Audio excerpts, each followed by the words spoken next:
Welcome to Build a Business Worth Buying, the podcast where seasoned entrepreneurs, M&A experts, and world-class operators share behind-the-scenes stories of building, scaling, and selling remarkable businesses.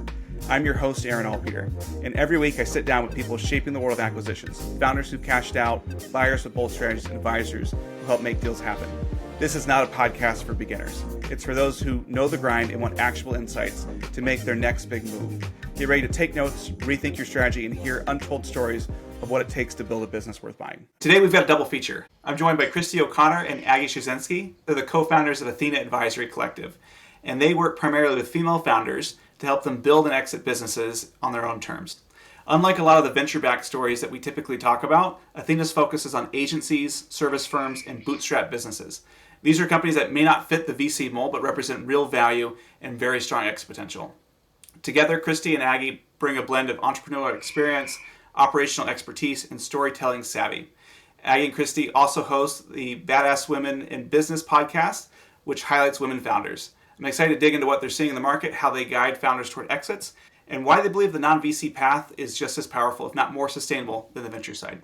So, Cristy and Aggie, thank you so much for being on Build a Business Worth Buying. Thanks for having us. Thanks for having us. I want to kind of dive in and talk about valuing businesses outside of the traditional VC metric. You guys focus on service businesses, and these are very different from the traditional brands or VC-backed companies that we'll talk about on Build a Business Worth Buying. And I'm curious, when you think about an agency or a consultancy or some other service entity, what is it that people can actually buy? It feels like so much of it is selling time for money, and how do you scale that? How do you find value in what's there? It's a great question because a lot of times it depends on what kind of service industry you're in. When you get into things like law, CPA firms, those things of those sorts, and even group therapy practices, typically you have to have someone who has a specific designation to be able to take those over. And so a lot of times you're looking at creating a cell within the organization. That's why they typically have deep lines of partnerships so that the brand always lives on. And so that's something that's a big differentiator, I think. What I think a lot of people don't put the focus on is monthly reoccurring revenue or having contracts in place. That is what really helps increase the enterprise value of a business. Because if I'm coming in off the streets and I want to purchase that business, I want to know there's a guaranteed pipeline for me so that I don't have to start from ground zero and build up. There's no value in that. I might as well go start my own service firm. So I think that's one of the big things that a lot of people don't focus on, and it's a way to improve their enterprise value. Gotcha. So just to kind of repeat back what I'm hearing, if you're based on project to project, effectively it's just relationships at that point, and that's really hard to buy, is those relationships. And so it really is about having those contracts. That's really what people are buying when they're looking at a service business. Yes, I would say so. I would follow that up by saying that one of the things that really increases that enterprise value as well and makes a business buyable is that the owner is out of the day-to-day. Because when you're thinking from a buyer's perspective about acquiring a business, that business needs to be turnkey. And you do not want a business owner that owns all of the relationships, that owns all of the systems without processes being outlined properly. We've recently actually heard of an interesting story. A woman bought an accounting firm for quite a bit of money, and fast forward 12 months, the senior accountant who was on staff basically left, started her own accounting firm, and took half of the clients. So that was brought to our attention by one of our clients who knew of that person. And so my first question was, where are the contracts? As Cristy said, client contract, employment contract, but also clawbacks. And none of that was in existence because it was basically a handshake deal that ended up going really, really bad. So now you have an owner who bought a great asset. I mean, there was enough of an MRR, great track record of revenue, but now she's left with basically half the asset because the clients have gone. So the focus now is, does she rebuild by acquiring new clients, increasing her pricing, or there's no grounds for litigation at this point in time because there weren't any contracts in place? Yeah, so that's a really good example. If we think about that accounting company. I mean, a lot of these things are going to be month to month, right? So how do you convert that into an actual contract that says, thou shalt not leave for X many years? That's a great question as well, and it has to do with the value of the service that you provide. Very few businesses can solve a problem in 30 days. Right. The majority of relationships and partnerships that you form with, whether it's a CPA, a law firm, a consultancy, or any other service-based businesses. Cristy mentioned mental health because that's a big niche that we serve.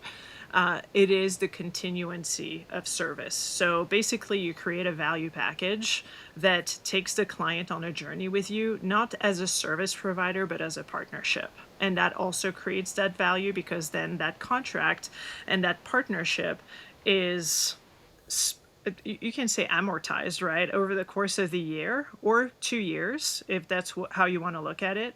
And it also helps with cash flow because now if you're an attorney that's offering a subscription service or a CPA that's offering or bookkeeper that's offering a subscription service, then your client can plan their cash flow. They know exactly what's coming out of their bank account on a regular basis, but it also guarantees revenue for the entire year, which allows for less stress and also better cash flow management.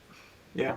I mean, if I were to look at this and say, okay, I'm a bookkeeper or a consultant or things like that, and if I have retainers, is that good enough? Or is it something where it's like, no, you need to have a contract that says you're going to have this retainer for some period of time? It's the period of time that is absolutely essential. Gotcha. And what do you guys typically recommend for companies that are looking at this? At least 6 months, I would say. But Cristy? So they do 6 months and then they renew 6 months after that and those sorts of things. Yeah, I was going to say annual is ideal, right? Especially if you are prepping to sell your business. Because once again, if it's 6 months, there's a lot more risk and you don't know when you're going to be actually selling the business. And so if you have to go and focus on building up your clients to make sure you keep that profitability in the business, then you start running into some challenges and your focus shifts. Makes a ton of sense.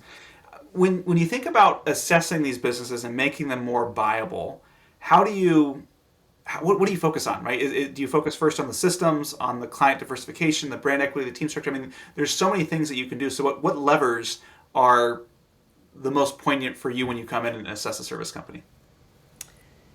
Number one, I'm going to take some words and say cool kids know their numbers. So making sure that their financials are in great order. That is the number one thing that most people coming in, unfortunately, a lot of people buying businesses are first time buyers and they don't even think to understand how to dissect, in essence, profit and loss statement, balance sheet, all those different areas that really help you identify the actual value of the business. So having your financials in alignment is probably the first place that you want to ensure is completely aligned. And just to drill down on that, is it enough just to have a P&L statement done by an accounting firm, or is it, they really need to understand and be planning out their cash flow to the day? Like, what's the level of granularity that, a $3 million business needs to be at? I mean, it really depends on what their financials look like. If we're in a dire situation and we're basically either throwing cash out the door or leaking cash without understanding where that cash is going, then yeah, we have to plan on a day-to-day and we have to start looking at our balances and also analyzing where is all of this going. So we often create a 12-month cash flow projection that ties into the P&L so that our clients can see what's happening, at least on a monthly basis. But we tend to look at it bi-monthly or even weekly, depending on how often we meet with our clients, especially if they're in a tough situation. But also, I think that every clarity story when it comes to financial has to start with a vision that takes you either 5 years or 3 years from where you are today so you can walk it backwards, because it allows you to really figure out, are my financials healthy? Do I have a plan on taking them further? And what it is that I need to reinvest in my business? Can I hire people? Can I invest in technology? Can I buy capital? I mean, there are so many things that you can do once you know your numbers. That's great. And Cristy, I cut you off. You were dropping some really good gems here. So the first thing is cool kids know their numbers. What are the other levers that people should look at? I think one, as Aggie just kind of mentioned in the story she shared, is ensuring your culture and your human capital is in alignment. Really taking the time. If you have key employees, you need to make sure they are part of that sale and that they are incentivized to stay and that there's contracts in place to ensure that that key employee does not affect the business once it has turned over into different hands. Culture makes a huge difference as well. Depending on what type of business you're buying, my background was in buying failing businesses. And so with that, I had to change my entire team from the moment I walked in the door because the culture was not right to achieve what we needed to in the organization. And that was the quickest, fastest way to make a change. So if you have a really strong culture, your human capital is bought into the brand, the business, the services that you do, that can actually really accelerate the value of the business. That's helpful. And obviously, we look at all the different levers, right? What does your sales pipeline look like? How are your marketing efforts? What do you have in a sense of a recruiting process?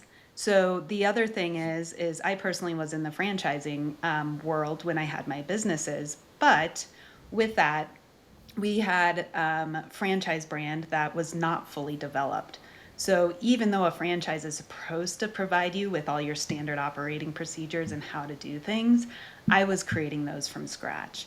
If you do not have basically a standard operating procedure playbook for every single position that me off the street could come in and do that job, that work really effectively, that decreases the enterprise value of your business because most people want to come in and, as Aggie said earlier, you want it to be a turnkey operation. Yeah, and so people throw around SOPs quite a bit, and it's just like, oh, we have that Word doc, and we look at it every 2 years. I get the sense that's not what you mean. How do you make a really good SOP that people actually use? I wish it was there when I had my businesses, but leveraging technology is going to be huge. There's three different things that I can really think of. One is it's either Tango or Scribe How. These are screen recording SOP documentation for you. So you literally just push record and it's going to record everything you're doing. And that becomes a living, breathing document for the operations. Number two, Loom.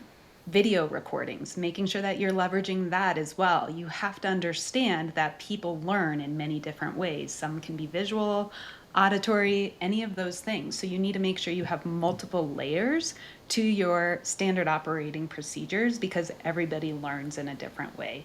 And then the last one is leveraging any of these amazing note-taking AI devices. Like we utilize Fathom in our business. It records everything, but from that, you can take those transcripts and you can throw it into OpenAI, ChatGPT, and you can have something created that's directly a result of the training that you potentially just did with that employee. So there's a lot of different tools, and it's just not a Word doc. To your point as well, having a place where everything lives in a system. So if you are utilizing Microsoft, having a one point area that everything lives and exists in SharePoint, that's a great way. It's basically an intranet for your business. So I'm not clicking into 10 different folders to find that SOP. It allows it to be always updated and an easy resource for employees to access. Yeah, one of the things I loved about the conversation that we had before this was, your experience with these turnarounds and these franchises. I'd love for you to share a little bit more about what that was like. And I guess the question I have is when you go into a turnaround, there's so many different aspects of a business. And so which parts were the most broken when you looked at it? Was it they couldn't acquire customers, or they didn't keep track of their cash, or they were losing talent. Like, how do you go through and assess what is actually broken, and then where do you actually put your effort into to actually turn around? It's a great question. So for me, again, it really started on the human side, number one. Number two, a lot of people who purchase franchises have never been business owners in the past. So I was actually in the fitness industry, and typically you run classes in the morning and you run classes in the evening. So these owners were keeping the studios closed between 10 and 4 p.m. You're missing walk by traffic. You're missing the phone calls that are coming in. There's so many opportunities that are being missed. So, number one, I would keep my business open from 5 a.m. in the morning till 8 o'clock at night and always have staff there. Number two is marketing efforts, especially in the franchise space. They think, well, they're taking 8% of my top line revenue. I should have great marketing. No, that really goes to the franchise, and it's less about you on an individual's level. So you still need to do local ad spend if you're trying to look at a volume play. So being willing to invest at least $2,500 a month, depending on your market and where you're at, into actual ads and marketing is another big factor. And then three is finding the right people for the right seats, right? It can be really challenging to make sure you have the right leaders, but once you have those right leaders and you empower them that, hey, in essence, this is your business, I'm giving it to you to run. And I really created that ownership with my managers, then the business starts kind of flowing on its own. But those were kind of the biggest areas. Was getting the teams in place was probably the hardest. I learned the hard way. I tried to keep on a lot of the staff in the beginning and just realized that when I'm asking them to follow a sales process, they were completely resistant because they didn't have that as their background and experience, and they weren't willing to adapt.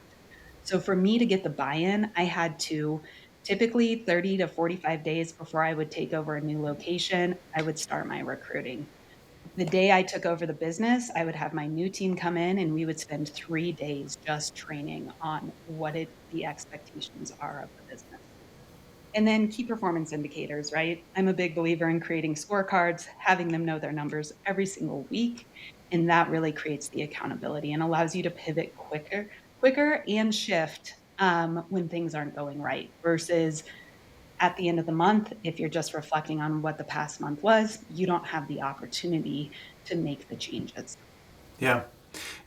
Aggie, I want to throw it back over to you because you guys talked about having kind of this aspirational goal that's 3 to 5 years out. What makes the goal actually useful? I mean, it's easy for me to say, "Oh, I'd love to take my business from $3 million to $30 million in 5 years." That sounds really nice to me. But how do you help your clients kind of understand? Okay, if you really want to get to 30 million, here's what you have to break down, and here's how it's different from a services company versus a traditional brand. That's a great example that you just gave, because if somebody tells me we're starting the relationship at a $3 million ARR or annual recurring revenue, and that owner says, I want to sell and I want to sell in 5 years and my company be worth $100 million, right? Sounds pretty good. Yeah, that sounds amazing. And in SaaS, probably plausible. In the service space, unless you have a SaaS model that you want to sell with that professional service firm, very unlikely to make happen in 5 years unless you're in hyper growth and you start hiring, I mean, really, really fast. And I think that the plan is also allowing people like Cristy and I to figure out, is this even realistic? And realign the goal with the potential seller or the business owner at that point in time, to let them know it's going to be difficult unless you have the ability to put massive amounts of cash into your company and diversify. So one of the things that we didn't talk about is like about increasing that that value driver in sales specifically is diversifying your client pool. You can't rely just on one client. You have to have multiple contracts that last multiple years or at least 1 year at a time. And so yeah, like going back to the planning, I think that if the road is too far fetched, then we are not going to be able to set really effective initiatives and hit them, because you have milestones in a business and those milestones happen within a timeline. So that's the value of planning. I don't think that it's people that plan 10 years ahead. That's a little bit too much. I mean, at that point in time, you might as well, get a magic wand and make a wish. But I think that based on patterns and business history, you can plan as far out as 3 years ahead. 5 years starts again to becoming a little bit of a guessing game, but at least there is a rationale because you have the first 3 years to actually push the boundaries and figure out how to work it backwards. So if you start at the 3 year mark and then you figure out what do I need to do year 2 to achieve year 3, and you set your initiatives and then you work it backwards to the next 12 months, and now we get to like build that full roadmap that is realistic, that is based on not only data, so numbers data, key performance indicators planned ahead, but also set action plans that we need to take and implement throughout the year in order to get to the goal. Yeah, that makes sense. I mean, I'm used to products and brands and stuff like that, so it's kind of easy. It's like, oh, I want to go here. This is how many widgets I need to make, and you go out and do that. It's different in services because Yes, it's kind of a question of, it's not widgets I'm making, it's hours I'm selling or contracts I have or things like that. And so my question for you is, how do you help your clients understand how much they should be leaning into hiring and just saying, hey, we're going to be really optimistic, we're going to hire for the business we hope we're going to get, versus leaning back and saying, hey, you should just be stressed out for a bit because you've got more business you can take on. It's always, pancakes and syrup, and if you have too many than one, it's not really a good fit. And so I'm just curious, how do you guys solve that from a service point of view? Well, I think Cristy said it earlier. It starts with the numbers, right? Because you have triggers along the way that are going to be indicators for you to know when can I hire. But another big identifier or trigger is capacity. Is what do you have the capacity to do if you're a solopreneur by yourself? And how many clients can you carry at your current price point? And then we have a discussion about price. Are you undervaluing yourself? Because sometimes scaling is just about increasing the price to match your worth and your value. And especially in the women-owned business world, that's a big struggle. Guys are a lot more maverick about pricing themselves. They're like, oh, this feels good, I'm going to go do it. Whereas women have a tendency to start really, really low and then progressively increase as they see the demand increase. And sometimes they don't even increase it. So for us to shift that is a really easy flex, because we just go in, re-identify the ideal client persona, and increase the pricing in function of that persona, because they see the value in the service and it's a need that specific ICP. Yeah. So once you have a pattern and you figure out your capacity and you want to grow, then it gives you kind of triggers of when you need to hire, and that's something that we plan on as well with our clients, in determining, do you want to lead a team? Number one, if you already have a team, who are the people that you actually need to fill up some functions? Because again, one of the errors that business owners make is that if they have a gap in sales, they'll automatically go and hire somebody that is like a big wig at a sales company, at a large corporation that has closed millions of dollars. Then they bring them back into this small business, and that person has no resources, so they don't know how to hunt, they don't know how to identify leads. All they know is to close. But if nobody's bringing them the people to close, then they won't be able to close. So it's also, we use an accountability chart rather than an org chart in order to figure out the essential functions, and also which ones are most critical for the business, and filling those first before going AWOL on hiring. Oh, that's great. Yeah, I think you bring up a good point, because there is a sweet spot for some businesses. Not every services business needs to be $1 billion in order for it to be interesting or requirement. In fact, I know several folks that they're $1 million, but most of that's profit, and they're just thrilled with that.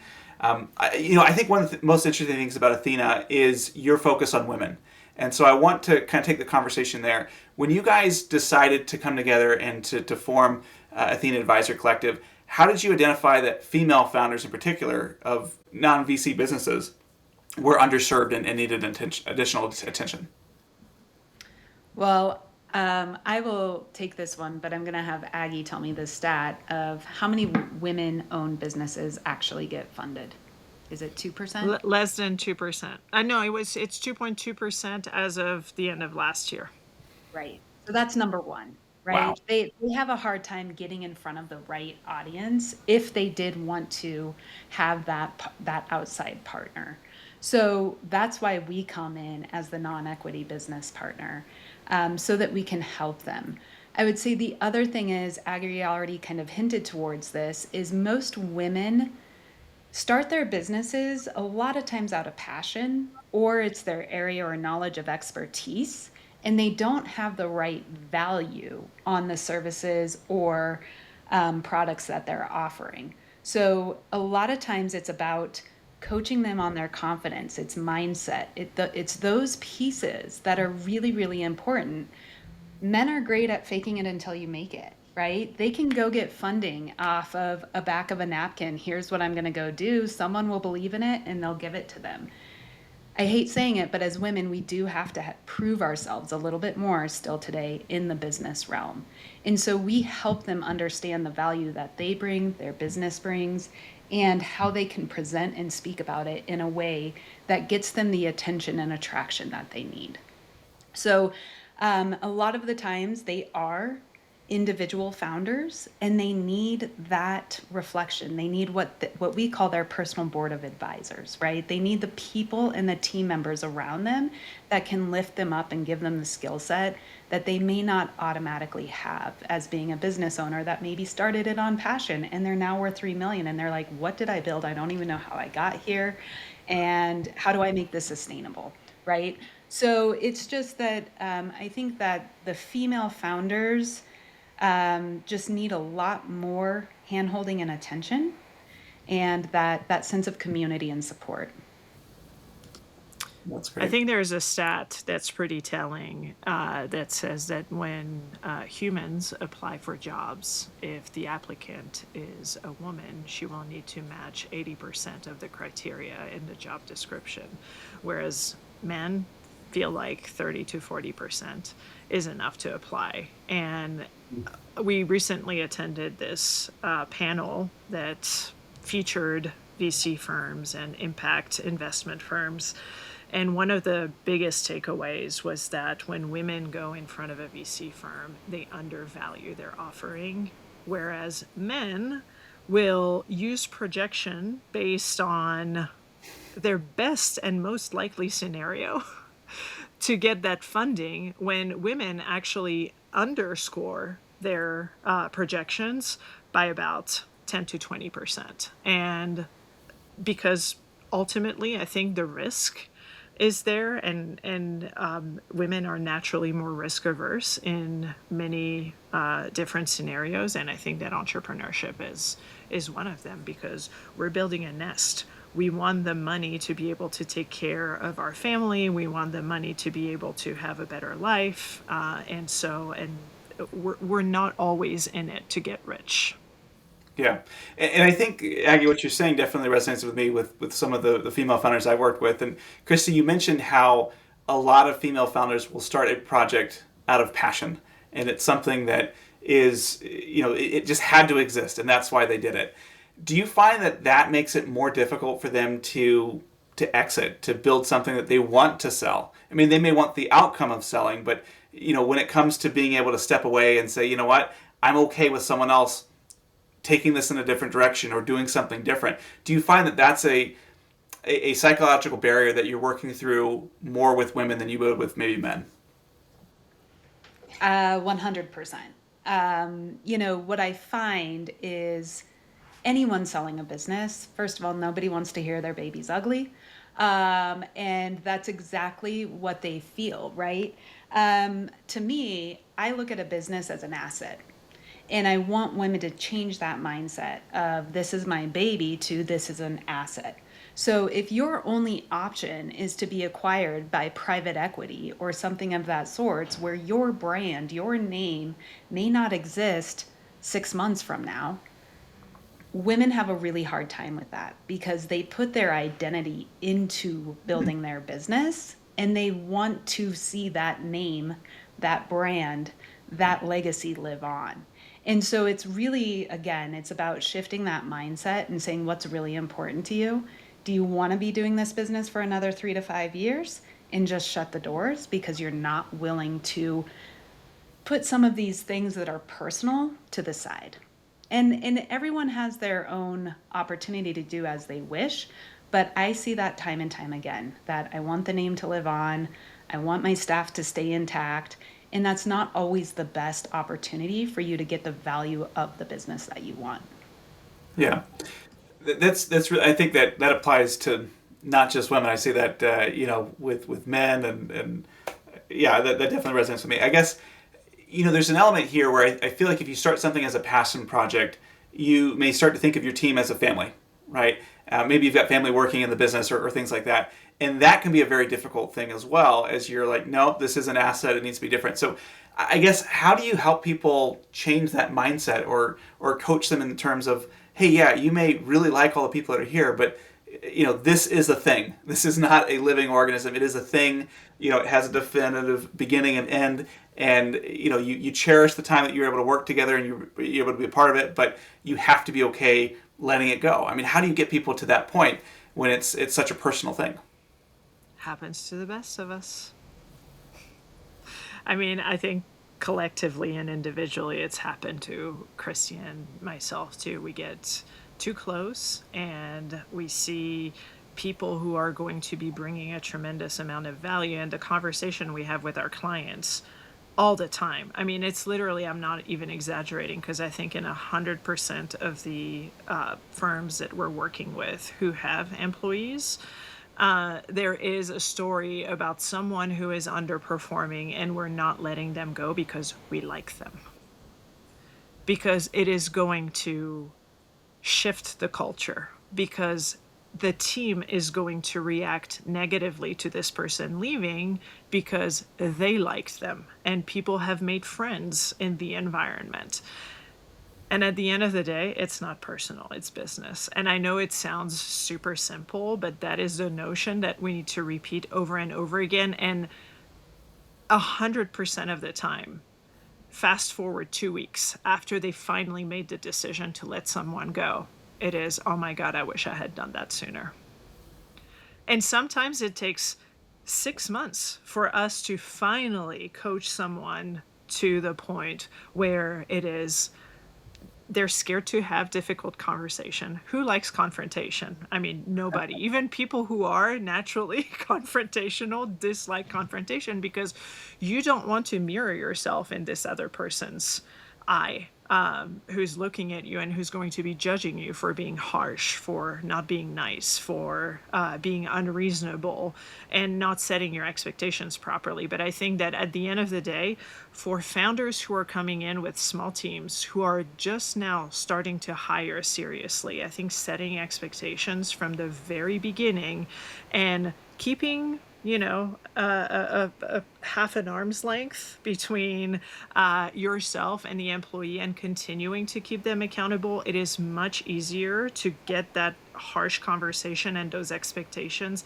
out of the way versus opening the door to whatever comes and then letting those bad habits get in the way and then setting expectations on the back end, because now you look like someone who's not very nice in terms of leadership. So when you choose to lead a team, because it is a choice, you can start a company and run it by yourself. But once you want to grow it and scale it and you start bringing people into your team, you have to make the conscious decision that you need to lead them.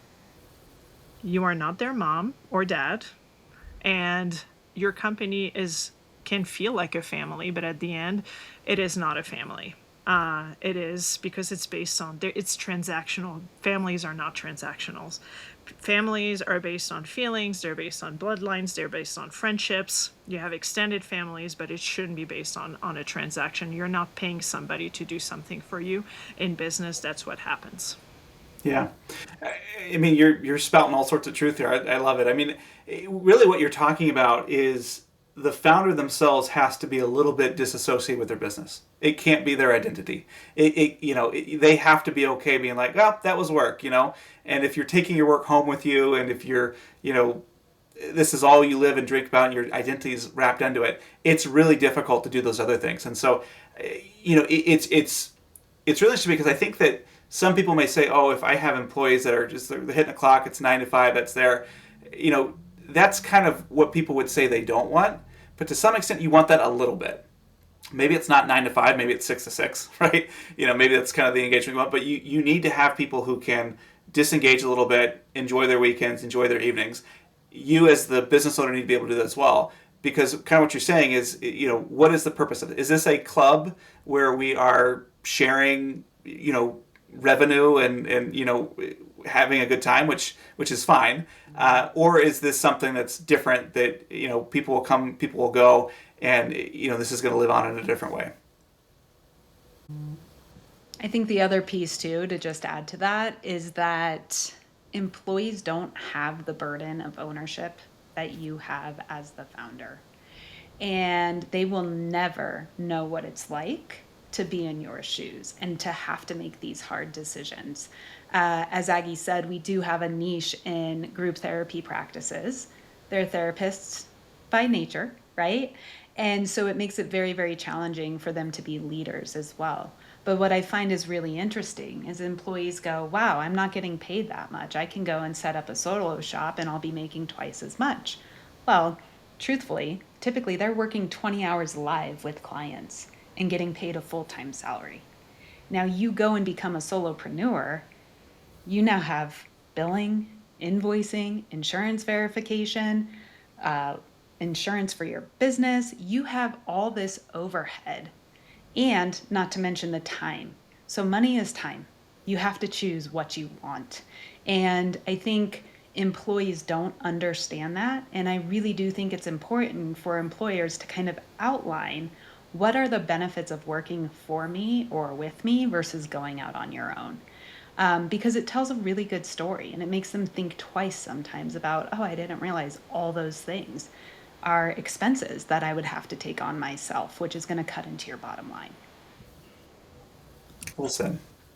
Aggie, if you were to meet a founder and they said, hey, I've got this goal, it's not 5 years, it's 2 to 3 years, those sorts of things, what would you say is their playbook that you would give them in terms of how they get ready for a buyer? Great question. So I think we've mentioned a few of those pieces already. Number one, it's let's look at your financials.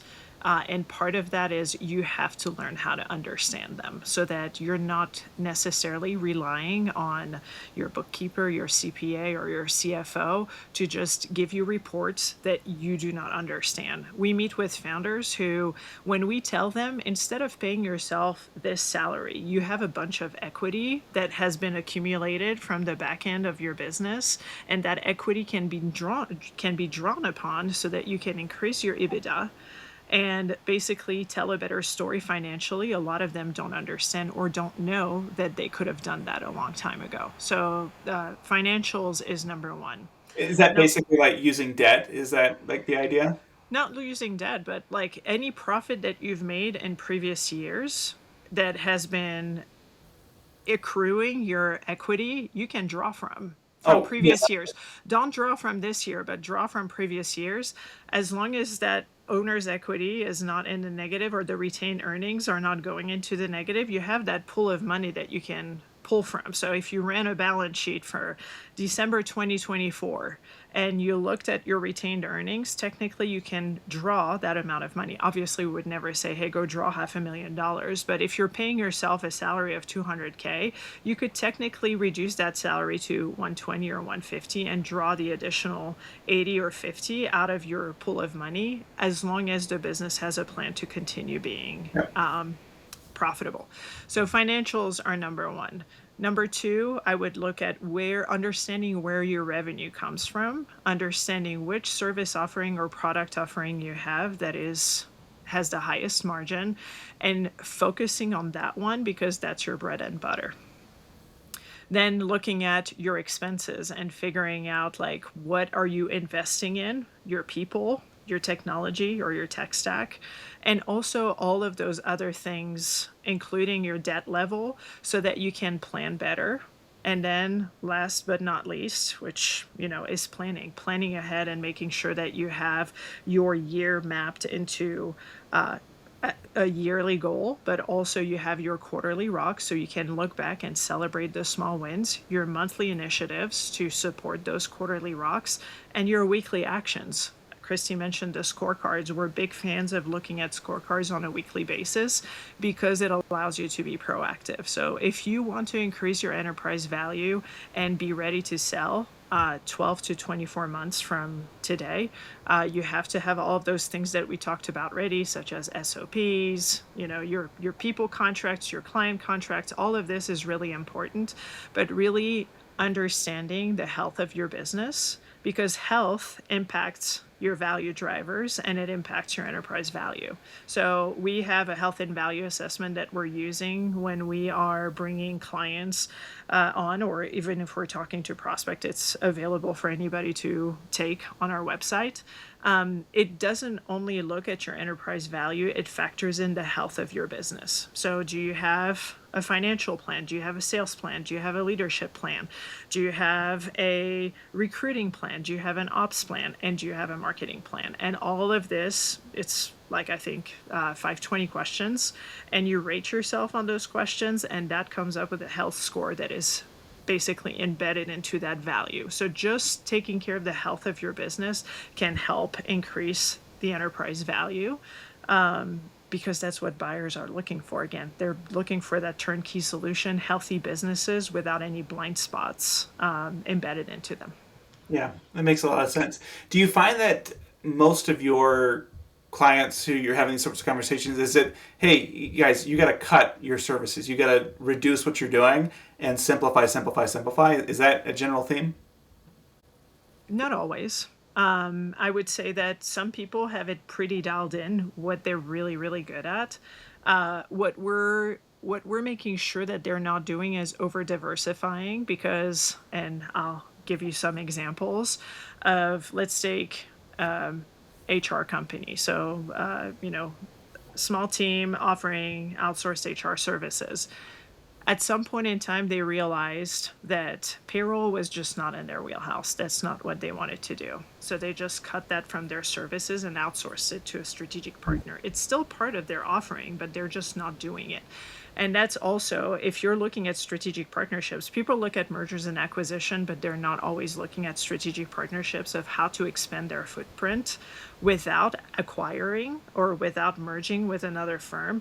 You can have those strategic partners that you are basically offshooting to your clients, either under your umbrella, so white label services, or just basically call it out of like, you'll get this from us, but you'll get that from this other firm that's here that we trust, and that's our partner in that. And we do that a lot too, because that's the way sometimes that you scale a service without having to reinvent the wheel. So we've had a lot of those conversations, and we've had conversations of adjust your service because it was dysfunctionally offered to the market, or didn't have the right price tag, didn't have the right value proposition behind it. And so sometimes, it's the difference between being in a pedalo in the middle of a lake and actually having a boat with a motor in it or an engine in it. It's you're cycling on the water and against current, and it takes you a while to get out of it. And that's how you get really, really tired as a business owner, is doing the same thing over and over again, not seeing the result.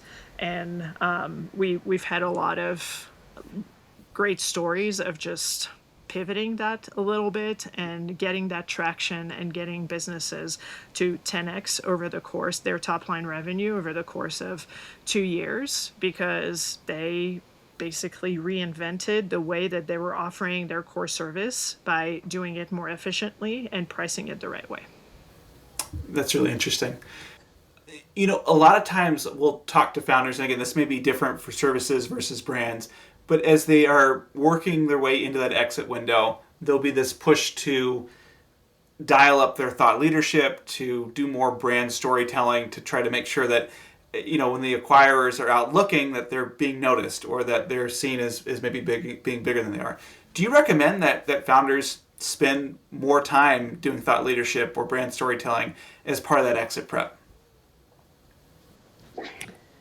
I believe it's important when it comes to the point that you have an LOI or an NDA on the table so that you do have a really effective story to tell. People do, like you said, from a brand perspective, it's all about the collateral, the followings, how many people approve of what it is you're selling if it's a product-based business, right? Same thing with service. I think another thing that a lot of people need to recognize too is your reputation, I think, is even more important than your storytelling. And your reputation comes through your reviews, your testimonials, and those kind of things. I think that that is extremely important because it gives you something to stand on and behind as well. So I think it's important, but I don't know that it needs to be above and beyond and tons of extra time is invested into it.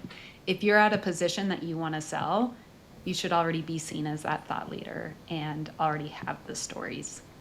For sure. What are some of the, I mean, certainly if you're trying to start 6 months before you expect a deal to go through, it's a little bit late there. What are some other mistakes that you see a lot of founders make when they're preparing to sell? Number one, they think their business is worth more than what it is. I don't know if that's something in prep, but if someone has been told by a broker, by somebody, your business could be worth this, then they get stuck in their minds, which actually puts blinders on, and it forces them to miss opportunities because they go, my business, I was told it's worth 2.5 million and the offer might be 1, right? So in that will kill deals. It will kill deals if you don't have the reality of what is the market.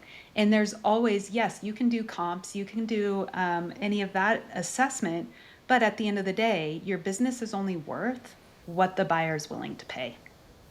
And that is something that people don't always understand. And I think that's really important.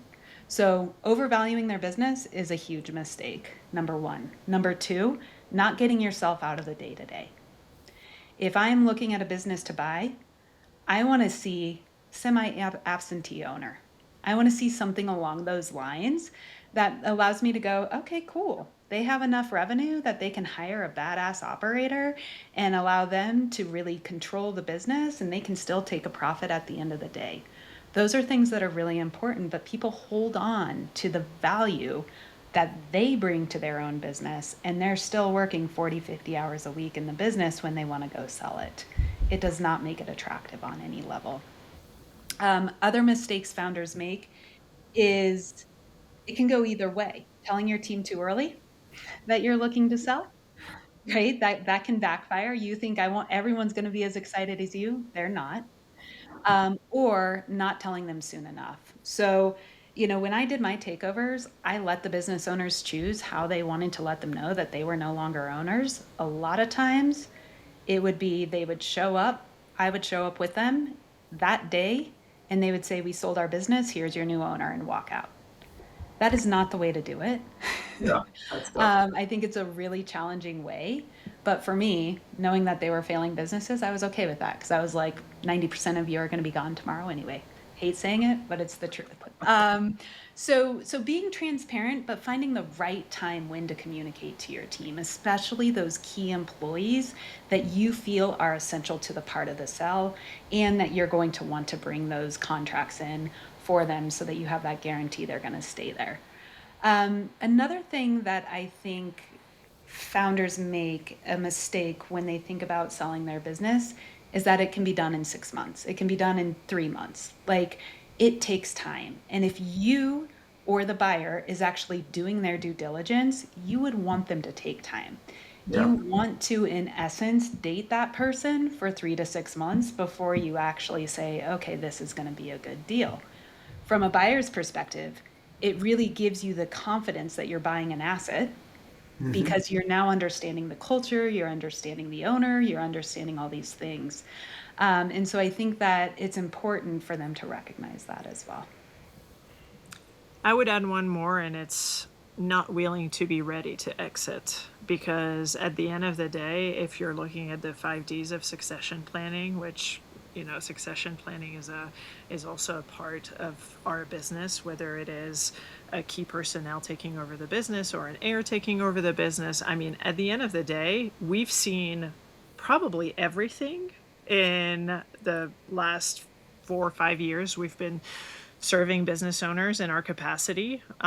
We've seen death, we've seen disability, we've seen divorces, we've seen disagreements between business partners, between family members, and we've seen a lot of distress because the owner is at one point in time being like, I just want to give it all up. And what do you do if you're not exit ready? And this is one of the misconceptions. And we speak to a lot of business owners who are like, oh, I'm not ready for you guys, because I'm not ready to exit in the next 12 months or even in the next 2 years. But how do you know? Yeah. If you're not taking the steps, we're not selling you. I mean, that's not our business model. We do not sell business. We do not sell businesses.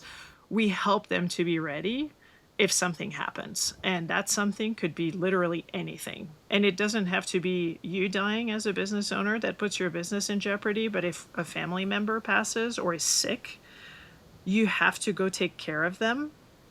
We spoke to a woman yesterday who basically had this amazing idea, great product, hard launched, was successful, and that had to put a full stop to it because both of her parents got sick. And so she had to take a sabbatical to go take care of them. Not only did she give pause on that business, but as a physician, she also had to give up her practice. And I mean, looking back, this is hundreds of thousands of dollars lost over time because she didn't have anybody to take over what she was doing before all of, pardon my French, shit hit the fan. Yeah. Well, Cristy, Aggie, this has been amazing. I appreciate you guys being on here and sharing all your wisdom. I think our listeners enjoyed my group therapy with you. I certainly learned a lot. We've got 2 questions that we always ask our guests on Build a Business Worth Buying. And you guys can both answer. You can pick one. But the first one is, what's the best example of a moat you've seen a business build? I'll take that one. And I'll use OpenAI as my example because it's very current and we're using it. I think that based on their training models and their expertise, other companies just can't catch up to them. They have a huge advantage. They have a distribution channel through Microsoft, which is also putting their tech right into the tools that people are already using. So that's massive. And I mean, let's face it, any brand that has a name that becomes a verb over time has a massive moat. So, back then it could have been Hoover or Xerox, but now it's like, let me ChatGPT this. I mean, that's massive. So that's my answer for that one. That's great. And Cristy, if you had to start over today, what would you do to go about building a business worth buying?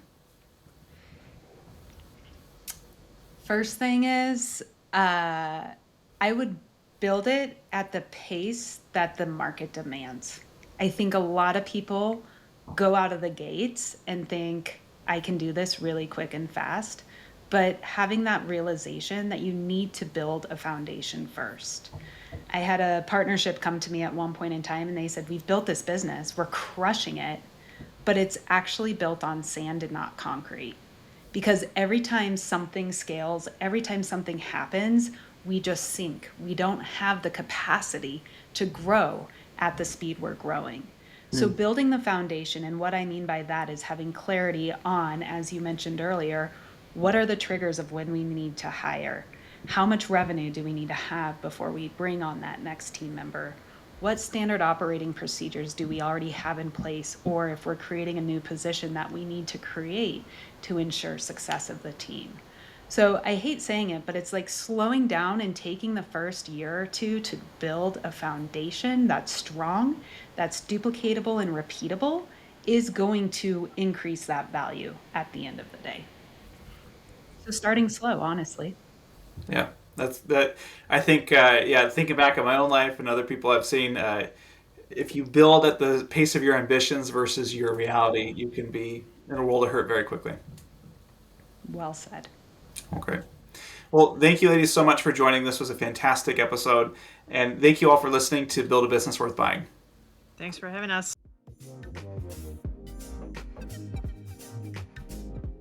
Thanks for joining me on Build a Business Worth Buying, brought to you by ISBA Consulting. I hope today's conversation gave you real insights into scaling smarter, selling better, and thinking like a strategic operator. If you found value in this episode, make sure to subscribe, leave a review, and share it with someone who's building their own sellable business. Until next time, remember, the real win isn't just building a business, it's building one worth buying.